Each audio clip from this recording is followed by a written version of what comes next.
Mga relief goods nga alang unta sa mga nabiktima sa super typhoon Yolanda ang gidispose sa Bureau of Customs pinagis pagsunog nini.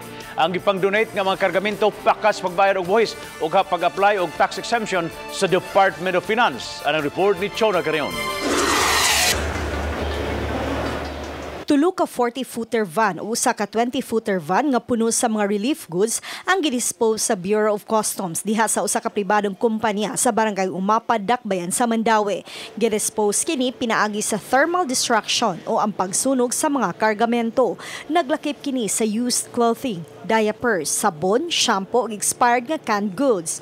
Mga donations kini gikan sa Belgium, Norway ug United States. Miabot ang mga kargamento sa Port of Cebu niadtong January 2014 ug alang unta sa mga biktima sa Bagyong Yolanda. Apan ang consignee na pakyas pagbayad og taxes and duties sa mga kargamento. Pakyas usab sila pagkuha og exemption alang sa pagbayad sa buhis gikan sa Department of Finance. Gideklarar kining abandon nga kargamento Hunyo 2017 ug kaganiha lang gisunog. Hindi niya alam na kailangan niyang bayaran pa rin yung taxes. Okay, and wala siyang exemption from the DOF. So, we suggested that i-donate na lang via DSWD but he refused.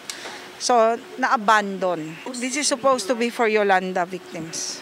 Gisuwayan pa og donate ang mga used clothing sa Department of Social Welfare and Development apan wa kini dawata sa ahensya gumikan sa kakuwangan sa papeles ug dili na usab mapuslan. Gumawa ng letter sa amin yung owner stating that he is voluntarily abandoning.